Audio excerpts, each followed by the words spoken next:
We are talking with John Bryant, the owner of No-Li Brewhouse. Thank you for joining us tonight, John. Cheers. Thanks for having us. Cheers to you as well. So let's start out with some good news. Spokane was just named one of the top beer cities in the country, alongside two other cities in Washington State. Are you surprised by Spokane's honor? Not surprised at all. It's probably 100 years in the making, but a good last decade for sure. You're seeing Spokane become like the Napa Valley of beer. It's a craft brewing epicenter. There's a number of breweries in the city doing amazing things, and it's all contributing to a tourism draw, hometown pride, and No-Li, we just came away with 5 international medals on the world beer scene. But as that is, you've got Perry Street and Ben Luke's came with a gold from the JBF, and you have a number of breweries in the city really contributing and are very special. And what we're creating here is a staycation place and a place where people will flock from around the Pacific Northwest to be a part of Spokane. Great. So let's start with your business then. Tell me about the storied history of No-Li Brewhouse. No-Li Brewhouse is really probably a 100-year story that starts with my wife's family emigrating from Naples, Italy, through St. Al's Church to Spokane. And Southern Italians setting up shop, selling produce. My family, both my mom and dad went to school at Eastern, and my brother was born here, and I think it just set the roots of the love of Spokane and kind of a Spokane story. No-Li was really born out of a number of breweries that laid the whole groundwork for craft brewing here. Since Prohibition, there wasn't a lot happening in Spokane craft brewing for a while, but you really have to acknowledge Golden Hills Brewing up in Airway Heights, Bernie Dernwald, and then that went into Orlison Brewing, Orlin Reinbold, really great people that set those breweries going. Here locally, you had the Bayou Brewing Company that became Northern Lights. No-Li came into that place and hyphenated Northern Lights into No-Li out of respect and homage to the brewing culture of 2 prior breweries. But I also want to tip my hat to Greg and Heather at Iron Goat Brewing, the folks at River City, Pudge Brothers. There's just been a lot of people that have laid the framework for No-Li to have the ability to help represent Spokane. And you've talked to some of the other brewery owners in town. How are they doing? I think the love of the city is what keeps us going. At least this time in phase 1, we had the ability to have some limited outdoor seating. It's difficult because our brethren in the pubs, a lot of them that aren't open, that we sell our beer to. So like Tim and Sandy O'Doherty open tonight, for the first time in a long while. And we need to see more pubs, hopefully, that can seat people outside and be able to sell craft beer, but also bring the community together. I think what we're missing right now is that emotional connection in all our cities and all our neighborhoods. We've been told to be 6 feet apart or houses apart, and we got to find some way to come together safely and to rejoice and celebrate the things that really make us special here. And No-Li is still open. You're still operating. Yeah, both the breweries, the brewery in Airway Heights and the brewery in Spokane, is running full steam ahead, providing the packaged beer, 6-pack cans and 22-ounce bottles for stores. The pub's open 7 days a week, noon to 7, noon to 8, and it is difficult. And I want to say to everybody out there, this is hard. And I think a lot of people are just trying to minimize the losses daily, but it's also very important to try to keep as many people employed, engaged in a sense of belonging. Chef Avant Grant here, he basically has every single person back in the kitchen who would like to be here. And I think it's more than just drawing a paycheck. It is drawing a sense of security, warmth, belonging, stability, love. And I think that's what makes, I know No-Li and a lot of other breweries different, is we bring people together. And so, yeah. Well, another reason that No-Li stands out is you've won dozens of awards over the years, but recently you've won some top awards as well. Yeah, I want to tip my hat to Ryan Brookart, who's our head brewer. He's an amazing, talented guy. We've been very fortunate to bring a lot of mentors and consultants over the years I've been blessed to be a part of in my career. But Ryan's one of those guys who just stands out. He is a super creative brewer. And that's led us to changing yeast strains, changing malts, changing hop selections to be able to take these beers to the world stage. And this year, with the help of a filter team like Paul Thomas and the guys, we were able to win 5 international brewing medals. A pretty cool part of that for Spokane is No-Li in Spokane, USA, is one of only 3 breweries in America to win 3 gold medals in 2020 around the world. That's out of Spokane. That's awesome. Congratulations. Yes, and congratulations to 84 people here. Yeah, great. Well, speaking of your beers, I mean, what are your go-to beers here at No-Li? And you have a stack here, so let's talk about your beer here. Yeah, I mean, the go-to beers for me lately have been our hazy beers. Cascade Fog, as we call it, the Fog, is an amazing, delicious beer with a kind of proprietary hazy, juicy yeast. Some amazing aromatic hops that really bring out the life to it. Wrecking Ball is always amazing during the winter. If you're looking for a nice winter beer, just layers and layers of nice chocolate malt. And then our Day Fade hard seltzer program has been 2 to 3 years in the making, a really significant investment in people, equipment, time. The Huckleberry has been phenomenal. And I could go on, but Big Juicy's and Born and Raised have turned into some of our flagship beers, but they're all so special in their own individual identities. I think what I've learned over being in the beer industry a long time, and people that I look up to have been in longer, is that it takes decades to love and understand beer, I think, to a level that each one has a personality. Each beer, the way it's handled, comes out in a different way. And every morning we do sensory between 7 and 7:30. We taste it right off the line.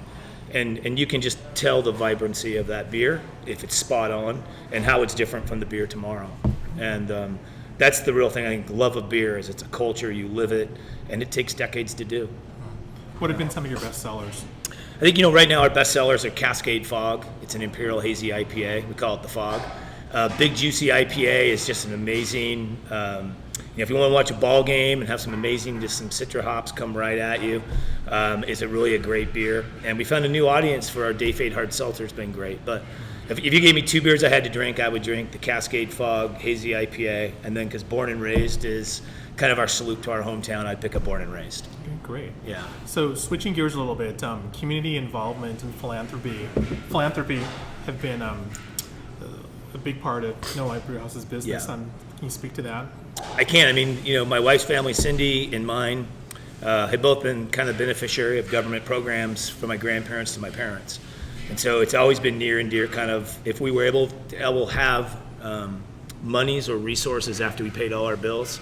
And even when we didn't, we borrowed money at times to do some cool stuff. It's just part of everybody who's here, part of our DNA. It's kind of an inverted pyramid. We call it servant leadership. It's easier to say, it's harder to do.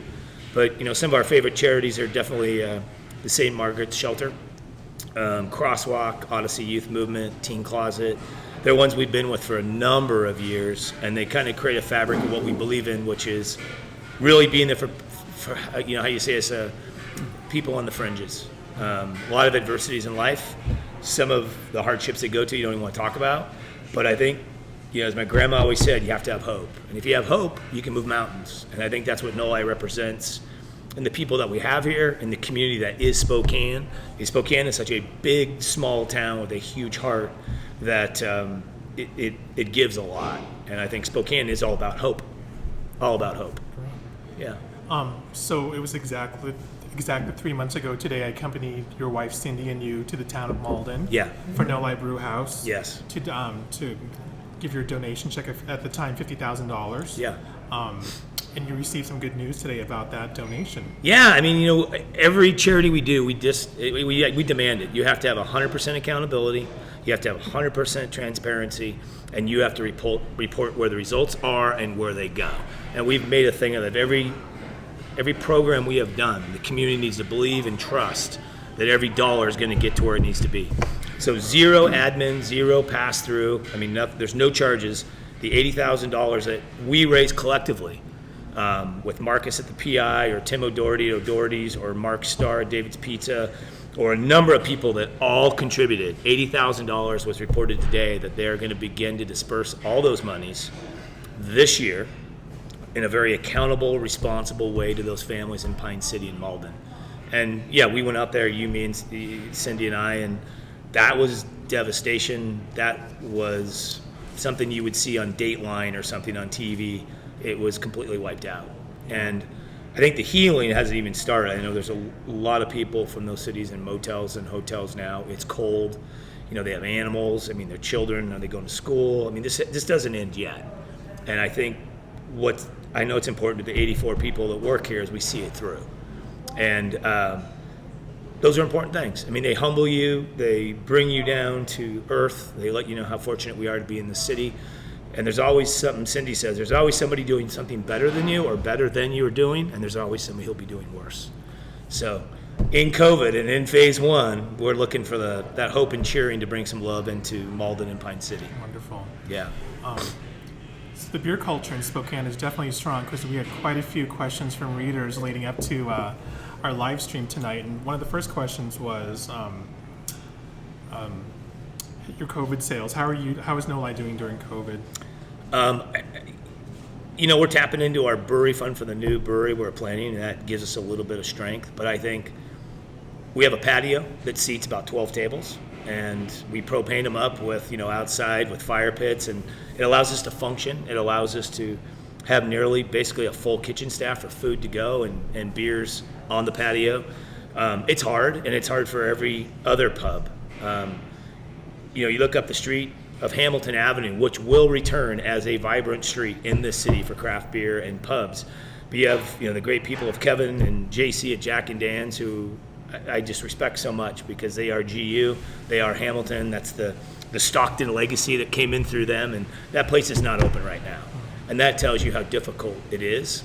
But I do think, our draft beer, I'm unable to sell a keg of Big Juicy to Kevin and JC at Jack and Dan's. So that effect comes right back to No-Li, and we just have to hunker down and get through it.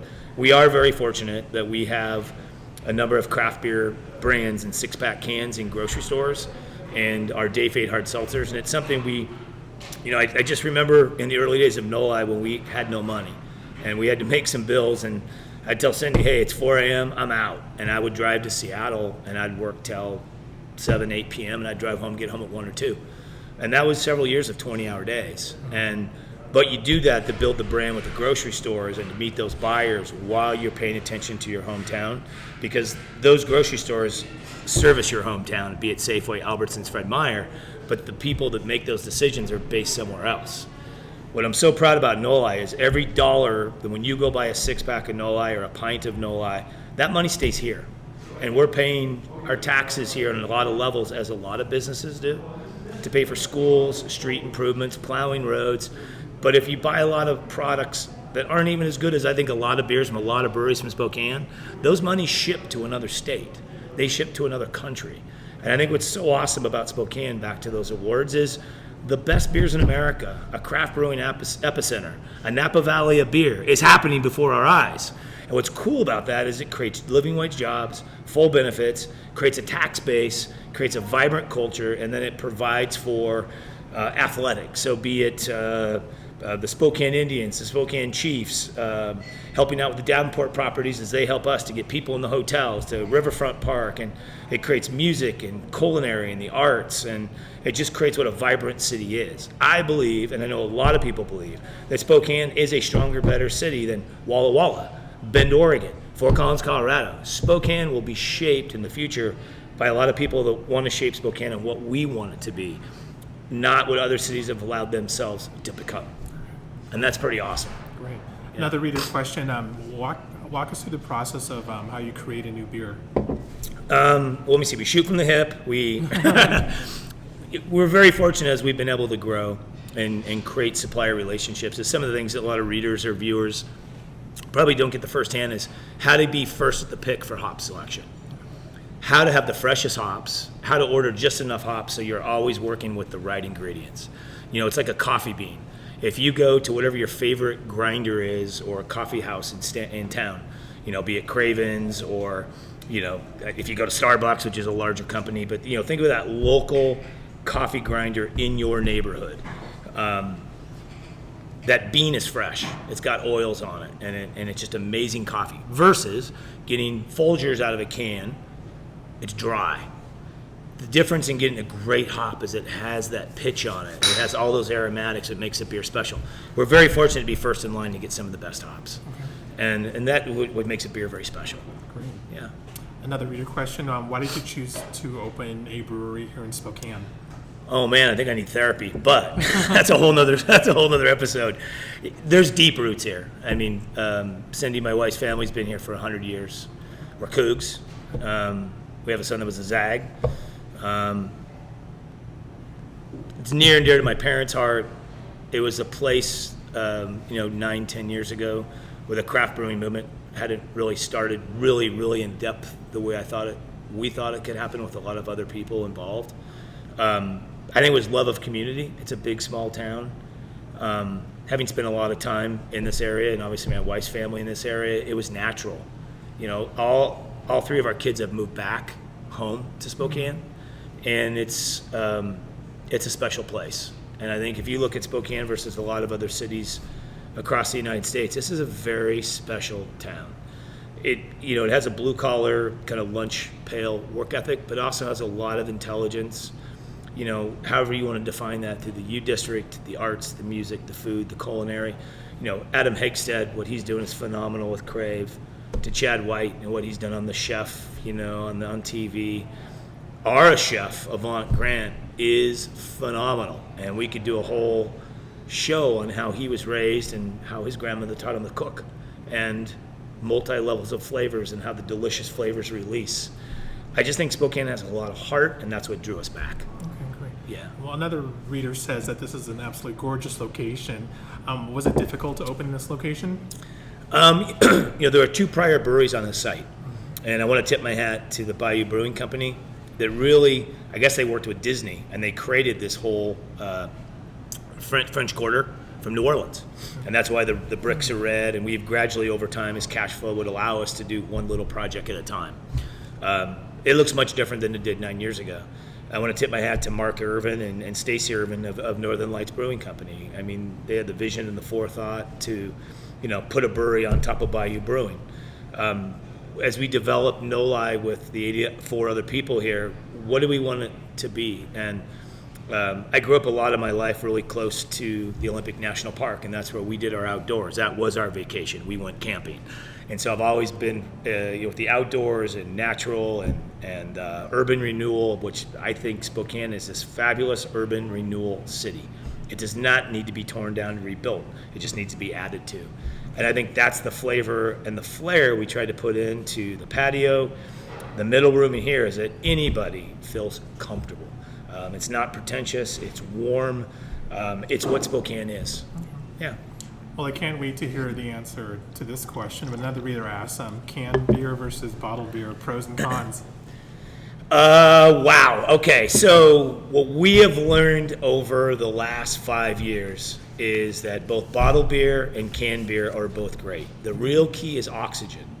And we invest, basically in an engineer to run our can line, both can lines, and that we measure dissolved oxygen constantly. Oxygen is the enemy of beer. So if you have a beer that's sitting on a warm shelf at a Rosars or a Total Wine, and you check the date and it's 90 days old, that beer, if it has oxygen, has not been really can tight, will begin to show its age and kind of show its flaws. Doesn't mean it's a bad beer. And we went through that growing pain.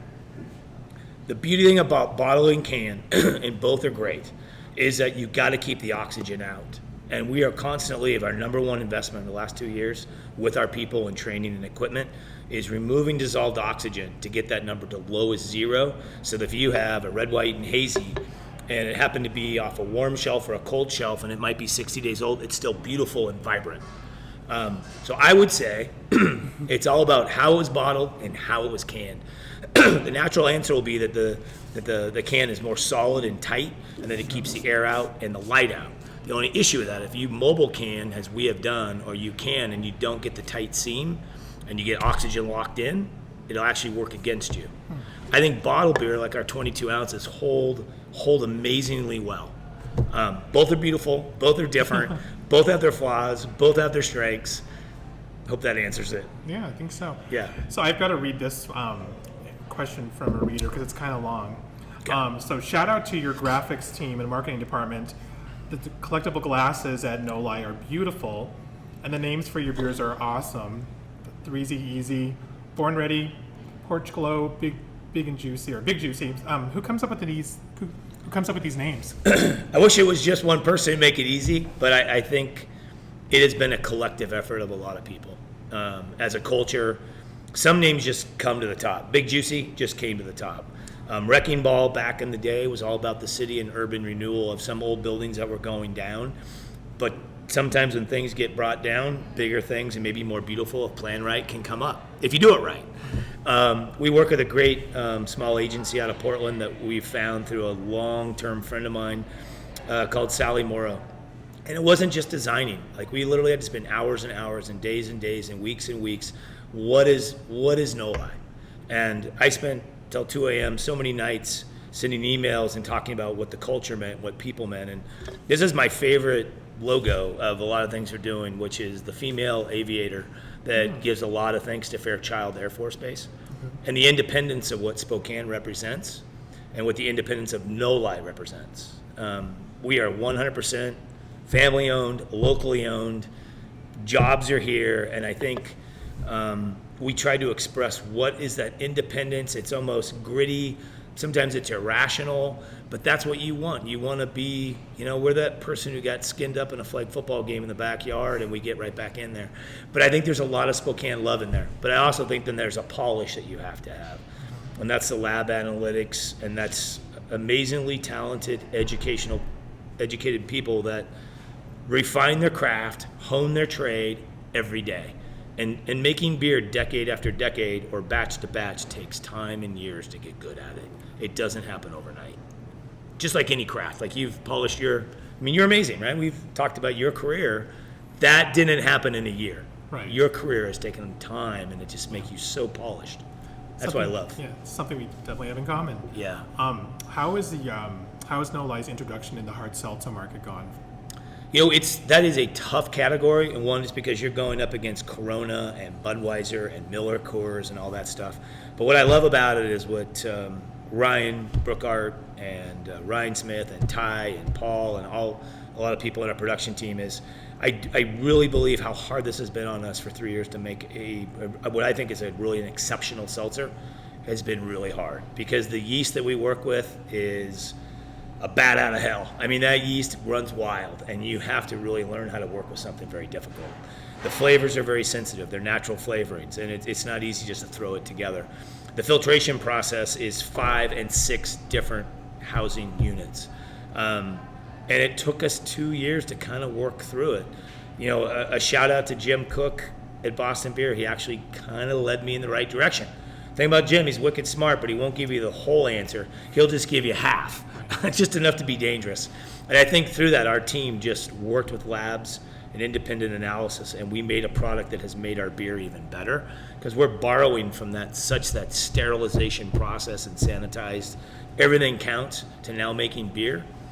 I would like to attribute some of those real finer points to some of the medals that we're winning around the world and locally. And I think it's made us better tradesmen, better tradeswomen, better tradespeople. Great. Yeah. So another reader wants to know, how do you choose your recipients for the 12 days of giving each year? Great question. The first one is Cindy, my wife, is a CASA, a child advocate in the courts. And she has a lot of interaction with a lot of the charities that share needs. Robin Nance, KXLY, with Teen Closet, St. Margaret's Shelter. I think we kind of leaned on early on, kind of reflect our family values and our brewery values of helping those on the fringes, the real difficult topics. We do donate money through our community, and the community has always been there to match or even do more than we could do alone. But I think we're willing to get into the difficult topics that are tough, and they make you feel good to get up every day and come do what we do. How do we get to them? I think our early ones were St. Margaret's and Odyssey and Crosswalk and Teen Closet, and we helped a family back in 2013 that were burned out of a family and lost their daughter in the fire. And we took a lot of grief for helping that family because they had some drug addictions and some issues. And at the end of the day, when we raised $17,000, it gave them a chance. Could they blow all the money on bad stuff? Sure, they could. But a little counseling, our hope was that they would make the right decisions, but they were going to be homeless. They lost their daughter. It was our first kind of T-shirt program we did. And we didn't put the brewery on. It was such a sensitive topic that all we wanted to say was Spokane has heart. And, through that, the community met us halfway. We delivered a check. We paid their rent. We paid their back rent. We were able to pay for the funeral of the young daughter. And I think that let a spark in our whole culture that maybe that's why No-Li exists, is to be there for those that often, first off, don't get the help that they deserve. So. Now that No-Li Brewhouse has become established in the Spokane community, what are you most proud of? I'm proud of my family for putting up with me. And this, I mean, it's been a long, this episode and this journey of our life, which is where we're going to finish this journey with a lot of people here. I'm proud of my family. I have 3 kids and my wife. I'm proud of the 84 people that work here. I'm proud of our filtering team, our cellar team, our kitchen team, our sales team, our marketing team, our finance team. But those teams were built really over time. And this business is not for everybody. When you're making beer, it's a blue-collar trade, and you're working on cement. You're dealing with heat and pressure, but the people, the men and women who do it, they love it. It's like building a boat. They're going to build the most beautiful boat ever. And I think every day we get up, and every beer behaves slightly differently. The yeast, the ambient temperature, maybe some of the equipment, the personality of that person that day, I do believe brings out what a beer becomes. And I did not understand that for the first 20 years, maybe 25 years of my career, that a personality of a human being working on a beer brings out a personality of a beer. And I believe that 100% to be true. But it took me 25 years in the trade even to learn that. So, I'm most proud of my family. I'm most proud of the 84 people I get to share No-Li with. I'm most proud of a community that allows us to exist. If it wasn't for Spokane, Coeur d'Alene, Pullman, and all cities around this area, No-Li wouldn't even be here. And you would still be buying a majority of all your beer from some other country, some other state, and some other city. And we're hell-bent on helping this place, what we call home, become Napa Valley of beer and a craft beer epicenter, living wage jobs, pay taxes, create a vibrant culture. So you've mentioned his name a few times, but I want to say his name again, Avant Grant. Yes. He really does truly create some of the best elevated pub fare in Spokane, hands down. Yeah. Avant's story is so admirable and loving and deep. I mean, I don't want to tell his story. That's his story to tell. But we have our grandmothers in common who are huge influences on both of us. And his love of cooking and how he can layer flavors and layer ingredients, how they release when you actually enjoy that dish, is a crazy talent. Not everybody can do it. You can't textbook it. You can't study it. You somehow have to evolve through it and get this intuitive sense. And I think what he's built in our kitchen is some of the most strong-hearted people I have met in my life. And I mean that with all sincerity, because through phase 1, in the kitchen, they held together. Then we go to phase 2, we go back to phase 1. They all held together. So that's great leadership, that's great people, that's a great cause. And what Avant does, we laugh about the chicken place up north that opened up and got all the hype and the lines are 4 hours long. But I tell you, the Chick-fil-A people was a gift to Spokane, because a lot of pubs and restaurants stepped up and said, bring it on. And I think that goes back to that work ethic and that creativity and imagination of Spokane to go, whatever. You can do whatever. You can wait in a car for 4 hours for fast food. But there's some great establishments in this town that make mind-boggling chicken sandwiches. And I think over the last 2 weeks, they've got to display their goods. Yeah. In the last couple of weeks, I know at the Spokesman-Review at spokesman.com, we listed 5 chicken sandwiches, 5 of the greatest chicken sandwiches in town, and No-Li Brewhouse made the list. So, so you're absolutely right. I agree 100%. Just a couple more questions. What do you love most about Spokane?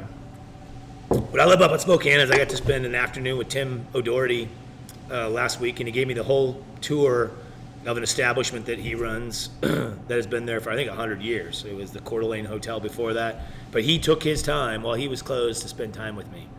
And I got to spend a little bit of time with him and his wife, and the love and humility that they possess is motivating.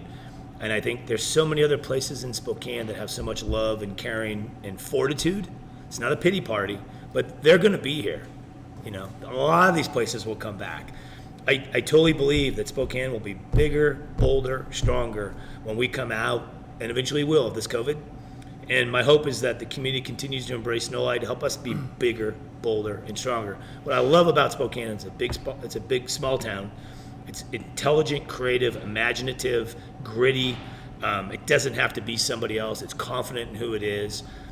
And what's so fun now about the article you started off with about Spokane is in the top 50 beer cities in America, just wait. We're cracking. We're going to work our way down that list, because there's some great brewers in other breweries in this city. and they're doing great things. And final question, what are you looking forward to most in the new year? I'm looking to celebrate. I'm looking to opening up this pub. I'm looking forward to other pubs and other hotels and other restaurants and music venues.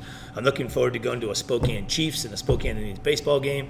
I'm looking forward to a live concert at the Spokane Arena. I'm looking forward to downtown being cheery and the city becoming what it's going to be, which is the number one draw in the Pacific Northwest. Because, I mean this wholeheartedly, Bend, Walla Walla, Seattle, they ain't got nothing on us. And I think that's where the love and the grit of Spokane is going to shine when it comes out of this. And I think there's so many restaurateurs and so many pubs and so many breweries and so many hotels that are going to lead the way when we come out. Great. Well, thank you again for spending time with us here at the Spokesman-Review's Northwest Passages tonight. Happy holidays, and cheers to great beer. Cheers. Cheers. Bam. Volcano eruptions aren't merely events of legend. Sometimes they happen in your own backyard. This momentous occasion's 40th anniversary was this year and was the prompt for the Spokesman-Review's Summer Stories series, featuring 17 stories from authors around the region. Compiled into a book for the first time, sponsored generously by STCU. All of the profits from the sale will be donated to Spark Central.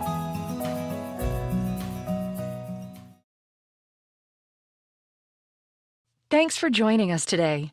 All of our videos and discussions are archived on our videos site, which you can access for free. If you feel compelled to buy a ticket, please take that cash and instead make a contribution to the Community Journalism and Civic Engagement Fund via the Inovia Foundation. We appreciate your support.